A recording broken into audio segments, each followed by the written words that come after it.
So once again, hello friends. So I hope that you are liking my videos and I will appreciate अगर आप मुझे ये भी बताएं कि मुझे क्या क्या इम्प्रूव करना चाहिए। लिविंग ऑल थिंग अपार्ट, तो जैसा कि मैंने बताया था कि एसएससी और बैंकिंग की हम तैयारी कर रहे हैं। तो अभी उनमें से एक है ये बैंकिंग, जो कि पर्टिकुलरली एक स्टेट उत्तराखंड के लिए आई है, उत्तराखंड कोऑपरेटिव बैंक। इसकी बहुत सारी पोस्ट आपको देखने को मिलेंगी, cashier, cum clerk, manager, deputy manager. इनकी पोस्ट आ रखी हैं और काफ़ी अच्छी पोस्ट आ रखी है state state wise, sorry state में district wise. You can see that कि पिथौरागढ़ में अप्रॉक्सीमेटली 30 सीट्स हैं, अल्मोड़ा में भी इतनी ही हैं, और ओवरऑल देखा जाए तो मोर देन 167 सीट्स हैं क्लर्क के लिए ऑल ओवर उत्तराखंड। और सबसे अच्छी बात यह है कि जैसा मैंने बताया, आपको लाइफ टाइम आपका home state as well as home district भी मिल सकता है बेस्ड ऑन योर मार्क्स। अब बात करें कि उत्तराखंड कोऑपरेटिव बैंक की क्या क्या सिलेबस है, तो देर आर 6 सेक्शंस जो हमें इसमें इंक्लूड करने हैं। वो हैं, सबसे पहले जनरल फाइनेंस एंड अवेयरनेस, दूसरा है रीजनिंग, तीसरा है कंप्यूटर नॉलेज, चौथा है इंग्लिश, पांचवा है कॉम्पिटिटिव एप्टीट्यूड, और छठा है हिंदी लैंग्वेज। तो सबसे पहले हम बात करते हैं जनरल फाइनेंस और अवेयरनेस की। मैं इसमें आपको कुछ छोटे डिटेल्स भी बताते रहूँगा कि कौन सा कितना इंपॉर्टेंट है और किस में आपको फोकस करना चाहिए। So first thing is that general finance and awareness.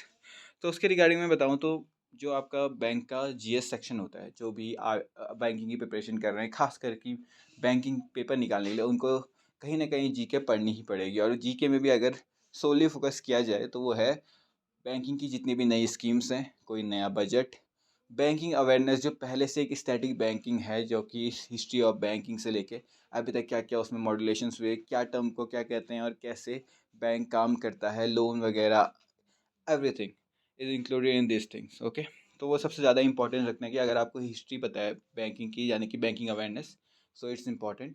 उसके अलावा आपको बैंक के नए नए जो अभी वो रिफॉर्म्स कर रहे हैं, या फिर जो बिल पास हो रहे हैं, या फिर जो मर्जिंग हो रही है उसके रिगार्डिंग कोई भी इंफॉर्मेशन, या फिर आरबीआई की कोई नई पॉलिसी, अगर आप इस पे भी सोलली फोकस करोगे तो अगर 20 मार्क्स का जीएस है तो 14 to 15 मार्क्स आपके आराम से आ जाएंगे।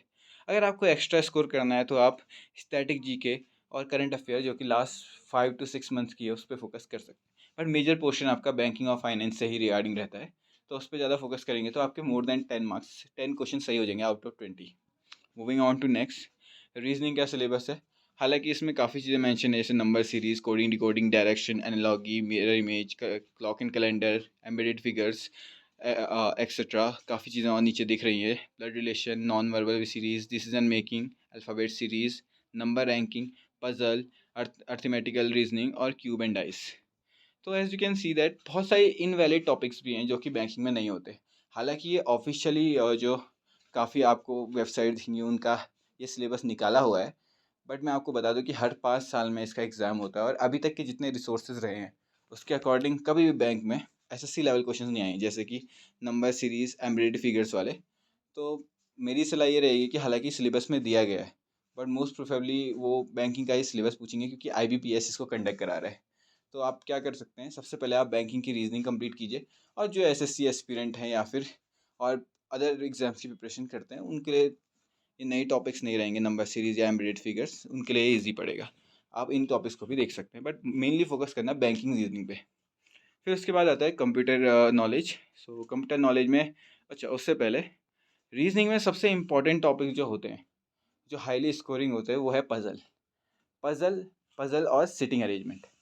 पजल्स, अगर आपको पजल्स के टाइप्स पता हैं और अच्छी से उनको सॉल्व करना आता है, आप उनकी डेली प्रैक्टिस करते हैं तो वो आपके लिए इजी रहेगा। सीटिंग अरेंजमेंट का क्वेश्चन भी बन जाते हैं, कभी कभी एक सीटिंग अरेंजमेंट और 2 पजल, ये आती ही आती हैं, और इसका बहुत अच्छा मार्जिन रहता है। इनफैक्ट देखा जाए तो 40 to 50 क्वेश्चन रीजनिंग के आने वाले हैं ये उत्तराखंड कोऑपरेटिव बैंक में भी। तो if you are good at puzzles और सिटिंग अरेंजमेंट तो आपको लगभग लगभग 20 से 30 प्लस मार्क्स ही आपको आराम से दिला देंगे। उसके अलावा और भी छोटे मोटे टॉपिक्स होते हैं, ब्लड रिलेशन, डायरेक्शन मेकिंग, ये चीज़ें तो ये आपकी मदद कर सकती है, क्योंकि ये तो गलत होने के चांसेस नहीं होते। रीजनिंग में बस टाइम मैनेजमेंट का काम होता है, और वो इम्प्रूव हो सकता है जितनी जल्दी आप पजल और सीटिंग अरेंजमेंट बनाते हैं। Next is computer knowledge. So as you can see, जिन जिनका कंप्यूटर पहले से सिलेबस रहा है उनको काफ़ी काफ़ी बार दिक्कत नहीं होती है। कंप्यूटर का सिलेबस बहुत ही प्लेन है, और इसमें अगर मैं इंपॉर्टेंट टॉपिक्स की बात करूँ, जैसे कि आप देख सकते हैं बेसिक और DBMS, डाटाबेस मैनेजमेंट सिस्टम, तो इससे भी कुछ अच्छे क्वेश्चन बनते ही हैं। और सबसे अगर इम्पोर्टेंट मैं इनमें बात करूँ तो पहले मैं नॉर्मली बात कर लेता हूँ, basic of database management system, computer hardware and input output devices. इससे भी क्वेश्चन आ सकते हैं, ज़्यादा नहीं आएंगे पर आते हैं। ऑपरेटिंग सिस्टम है, ये थोड़ा इंपॉर्टेंट हो जाता है क्योंकि इससे बन सकते हैं मैक्सिमम क्वेश्चन। 20 क्वेश्चन का कंप्यूटर है तो कुछ भी बन सकता है इसमें। कंप्यूटर सॉफ्टवेयर के रिगार्डिंग आ सकता है।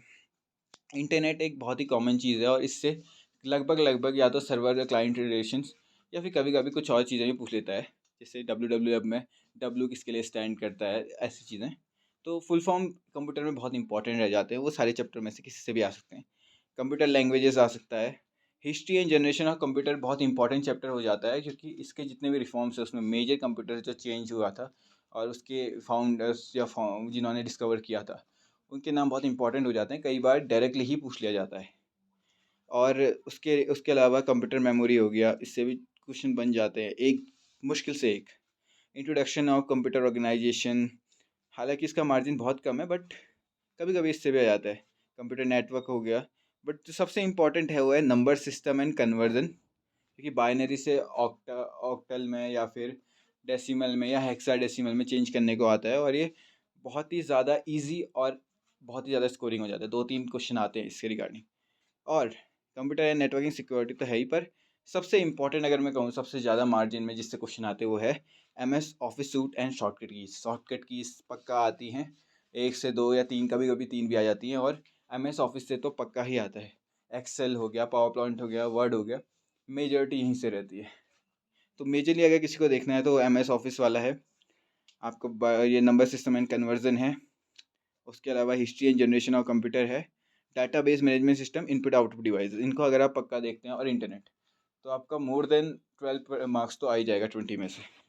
Next is English language. देखिए इंग्लिश का सिलेबस जो लोग नॉर्मल बैंकिंग की प्रिपरेशन कर रहे हैं एक्सेप्ट RRB, तो उनको पता होगा कि इंग्लिश का एक पर्टिकुलर सेक्शन ही होता है 30 मार्क्स का। इसमें भी 20 मार्क्स का शायद मार्जिन है इसका। उस पर भी मैं बाद में बात करूँगा कि कितना किसकी मार्किंग का है करके। But what I can say till now is that कि इसका एक बार मैं पैटर्न बता देता हूँ। देखो फिलर्स आते हैं, सेंटेंस एरर आता है, reading comprehension, cloze test, vocabulary based question, word uses, phrase and connectors, sentence improvement, jumble paragraph related questions, जिसको हम हिंदी मतलब पैसेज रीडिंग भी कहते हैं। रीडिंग कॉम्प्रीहेंशन की तरह ही होता है वो भी। अब थोड़ा इंपॉर्टेंट चीज़ इसमें देखिए, इंग्लिश को 3 हिस्सों में बांटते हैं हम। पहला होता है नॉर्मल रीडिंग कॉम्प्रीहेंशन, जिसके अंदर क्लोज टेस्ट आ गए या फिर जब पैरा जंबल्स आ गया, रीडिंग कॉम्प्रीहेंशन आ गया या फिर पैराग्राफ बेस्ड क्वेश्चंस आ गए। दूसरा हमारा होता है ग्रामर, जिसमें फिलर्स आए, सेंटेंस एरर आ जाते हैं।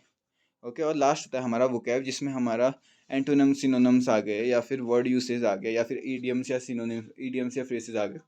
तो ये चीज़ें होती हैं उसमें, फेस और कनेक्टर भी आते हैं उसमें। तो काफ़ी लोग क्या करते हैं, ग्रामर में बहुत फोकस करते हैं, बट मैं बताऊँ इंग्लिश में सबसे स्कोरिंग चीज़ है रीडिंग कॉम्प्रीहेंशन वाला सेक्शन, जो फर्स्ट सेक्शन है हमारा। उसमें हमारा पैसेज रीडिंग आ जाती है, जिसके लिए हमें कोई रूल्स पढ़ने की ज़रूरत नहीं है, हमारी रीडिंग स्किल अच्छी होनी चाहिए। उसके अलावा जंबल वर्ड्स, अगर हमने बहुत सारे सेंटेंसेस पढ़े तो हम खुद बिना रूल्स पढ़े ही उनको सही कर सकते हैं। उसके अलावा फिलर्स हो, क्लोज टेस्ट हो गया, इसकी प्रैक्टिस करने से डेली अगर आप per day 3 question a day करते हैं, एक एक इंडिविजुअल भी करते हैं, तो आपकी इतनी अच्छी प्रैक्टिस हो जाती है कि मेजॉरिटी में 1-2 गलत होंगे और कभी कभी तो सारे भी सही हो सकते हैं। तो देखा जाए तो इनका जो मार्जिन रहता है 20 क्वेश्चन में से 9 to 12 रहता है। तो आप खुद देख सकते हैं कि विदाउट ग्रामर और वोकैब आप बहुत अच्छा स्कोर करते हैं। फिर सेंटेंस वाला आ जाता है, सेंटेंस के अलावा वोकैब आ जाती है। वोकैब तो किसी की सगी नहीं है, कभी आ भी जाती है कभी नहीं भी आ जाती है। आ गई तो लकी, नहीं तो unlucky. But best thing is that focus on reading comprehension section पहला।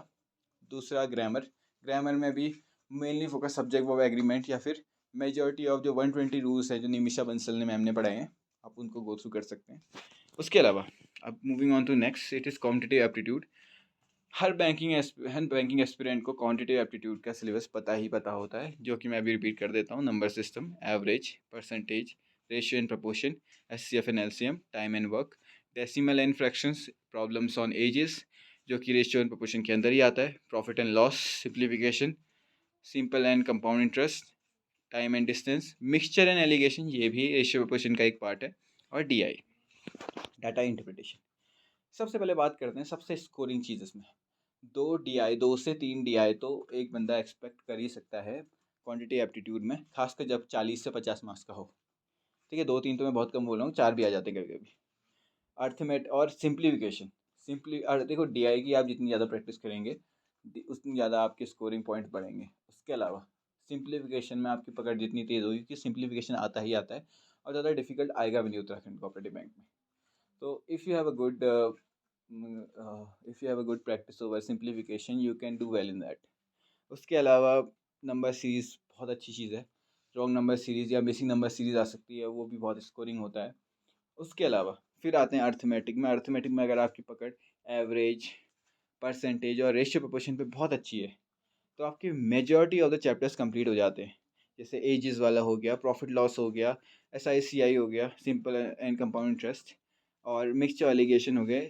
इवन DI जो डाटा इंटरप्रिटेशन है, वो भी इन तीनों ही लॉजिक से फॉलो होती है, इससे भाग के कुछ आता ही नहीं है। ठीक है, सो क्वांटिटी एप्टीट्यूड में यही सबसे ज़्यादा इंपॉर्टेंट है।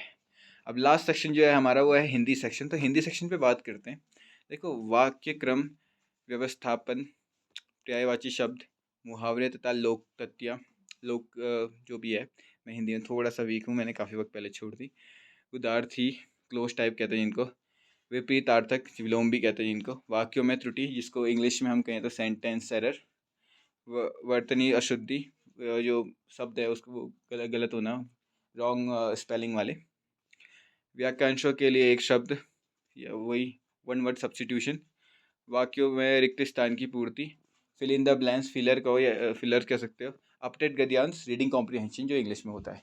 अब एक चीज़ बहुत इंपॉर्टेंट है इसमें, जैसे इंग्लिश में था वैसे ही हिंदी में। अब जिनकी हिंदी पहले से है, जो SSC GD की तैयारी कर रहे थे, या फिर जिन्होंने किसी भी हिंदी एग्जाम जिसमें हिंदी इंक्लूड होता है उसकी तैयारी कर रहे थे, उनके लिए बहुत ईजी है, उनको इसमें ज़्यादा एफर्ट मारने की ज़रूरत है भी नहीं।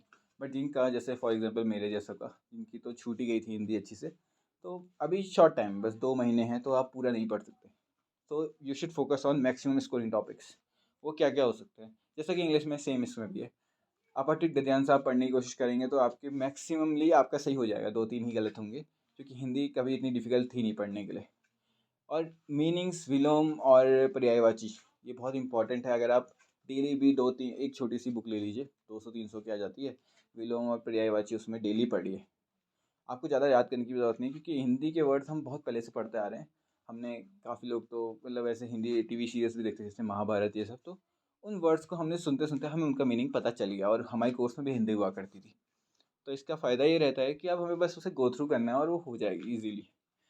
तो मुहावरे हो गए, पर्यायवाची हो गया, विलोम हो गए, उसके अलावा पठित गद्यांश हो गया। इन चीज़ों को करने से अपने आप ही काफ़ी हद तक स्कोर बढ़ जाएगा। 20 मार्क्स की हिंदी आ रही है, नथिंग बिगर देन दैट। तो जहाँ तक मुझे लगता है, it will be very easy, और रिक्त स्थान को भरना भी मुश्किल नहीं होगा। 1-2 नॉर्मल वर्ड्स होंगे, क्लोज टेस्ट जैसा जो बोला है उसने, जो गद्यार्थी है, वो भी हो जाएगा। तो इस तरह के ये पूरा सिलेबस बनता है, और ये हमारी स्ट्रेटजी रहेगी। अभी फॉर्म अभी भी ओपन है, and it will be till 30 April. Paper expected है कि मई के लास्ट में होगा, बट एज यू नो कि इलेक्शन के रिजल्ट के बाद ही बहुत सारे बैंक की joining as well as result आने वाले हैं। तो आई थिंक कि डिस्ट्रिक्ट कोऑपरेटिव बैंक का जो एग्ज़ाम होगा वो भी जून की स्टार्टिंग या फिर मिड में हो जाएगा। तो क्या पता एंड में भी हो सकता है। तो अभी आपके पास अप्रॉक्सीमेटली 1 to 2 मंथ हैं। You can prepare based on your strategies. अगर आपको स्ट्रेटजीज रिगार्डिंग वीडियो चाहिए तो you can tell me, I will make on that. Hope you like it, and make sure you like it, and subscribe, because आप जितना appreciation दिखाओगे उतना ही मुझे motivation मिलेगी कि मैं और अपने काम को इम्प्रूव करूँ। And whatever you find कि हाँ मुझे इम्प्रूव करना चाहिए, tell me in the comment section. Thank you.